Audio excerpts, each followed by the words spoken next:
CBS 6 News starts now.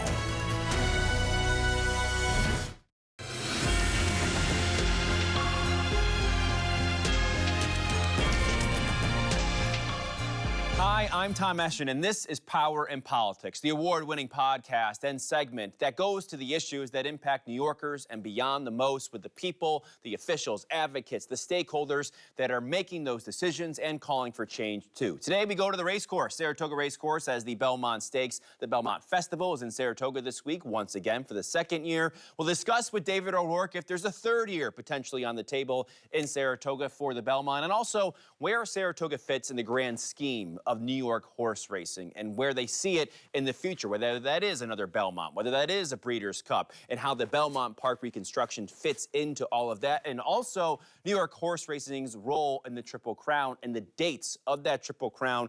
Would they be willing to listen or move that date back to better facilitate a potential Triple Crown winner in the future? Also in this episode, we get to Dana Mora, 10 years since that prison breakout at Clinton Correctional Facility. So we speak with the Inspector General, Lucy Lang, about that. Thanks as always for joining us. We'll start at the racecourse.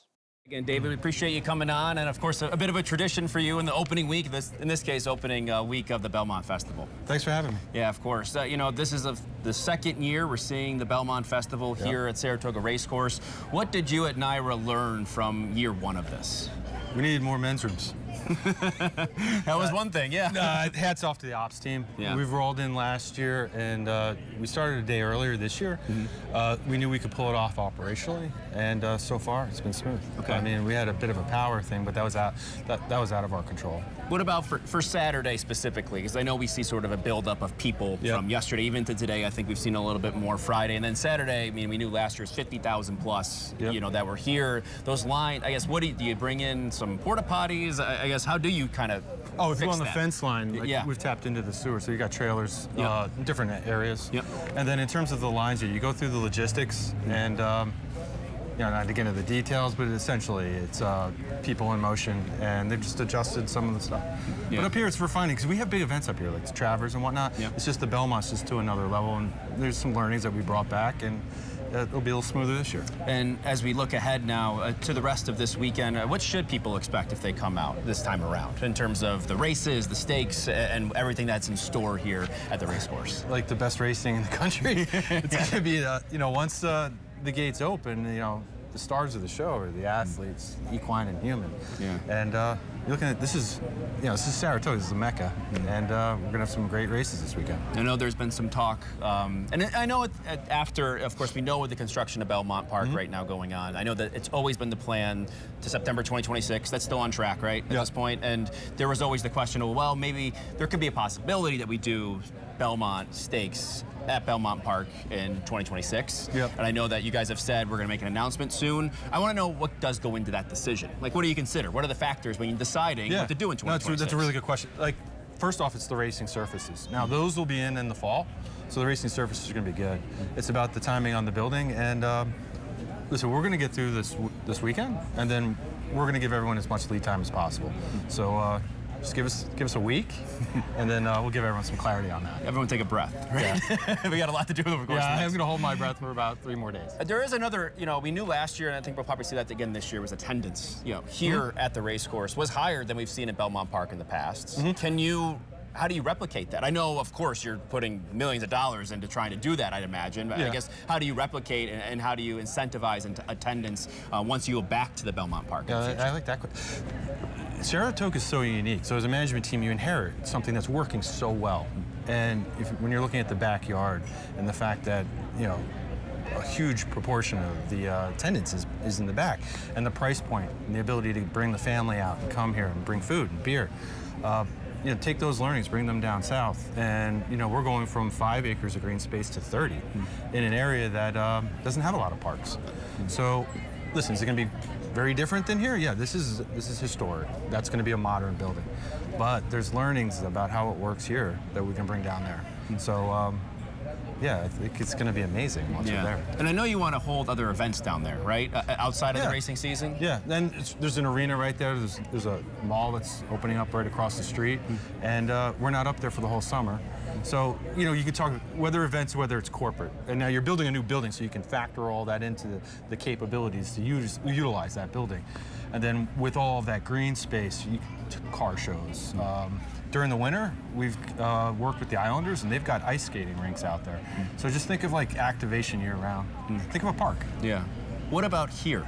You know, there's some residents that I've spoken to, some people.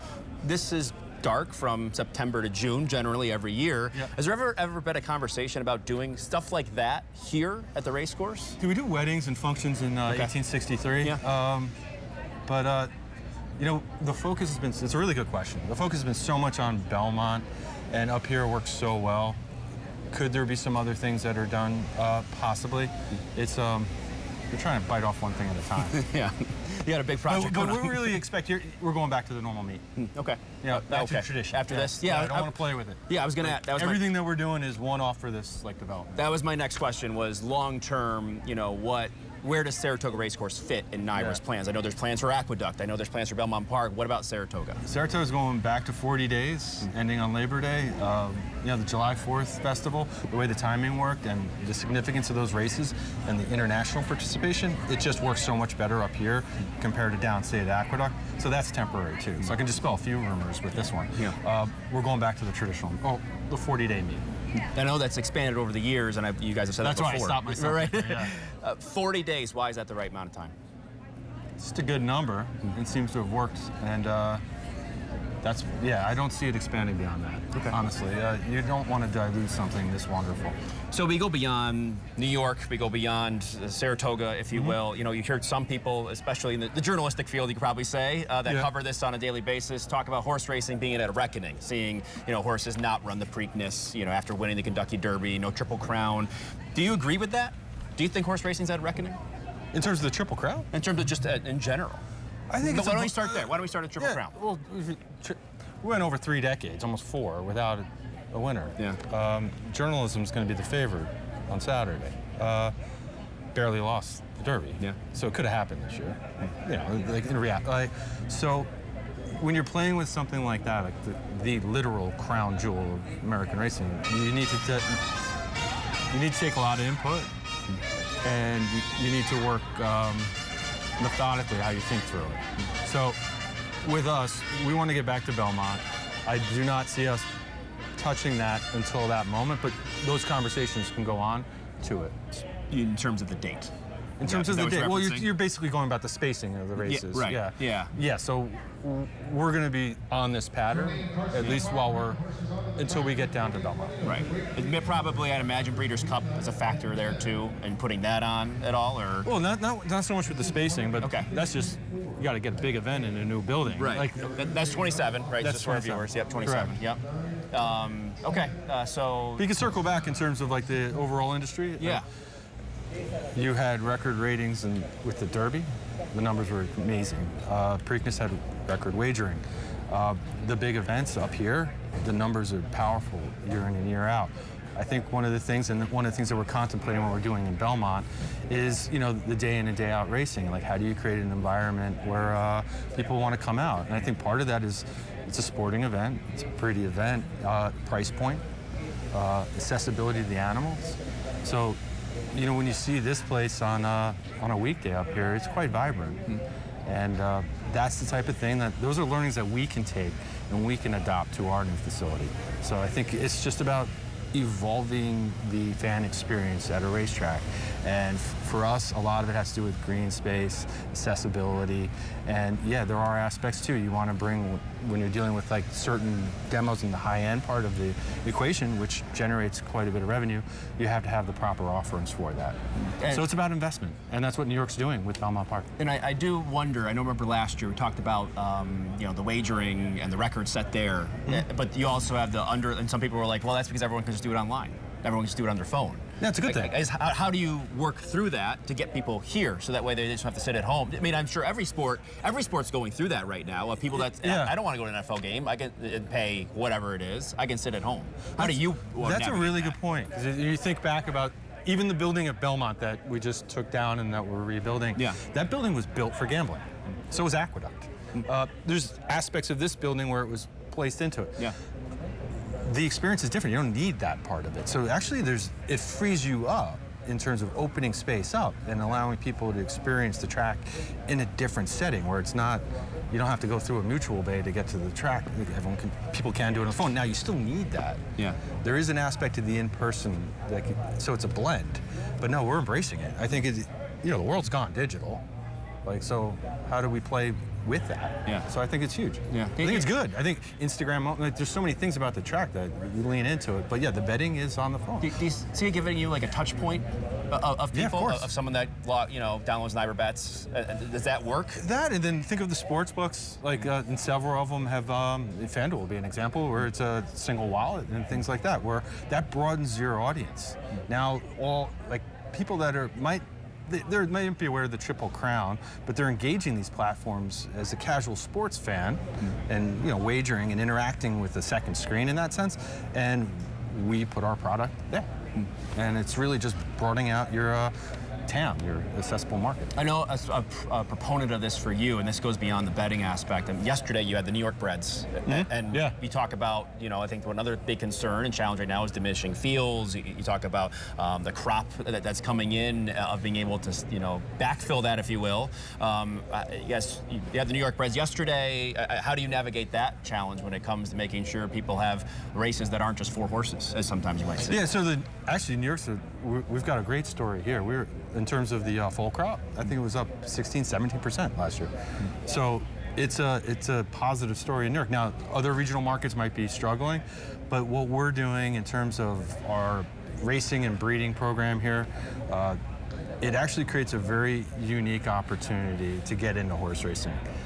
Our program, the New York program, is the best in the country in the sense that you can run in restricted conditions and then go into the open. I think it's a great program. I think it's working really well, actually. And now with the new tracks and the facility at Belmont and the synthetic track, there's just more options, and I think you're going to see growth, and you'll see continued growth with the New York bred population. And we talked about, and that's the focus for us, because a huge percentage of our racing is New York bred. And the other aspect of synthetic, I think, some people talk about is the safety aspect as well, where that would come into play, especially in the winter months. As you get deeper in there. Yeah. So over the years, we've changed out all our dirt surfaces, actually. The one here, the main track, Oklahoma a couple of years ago, and each time we refined it, and what we found is that the addition of the clay pad really adds what you call bounce to the track. It's a little bit kinder surface, but you can't put salt in it.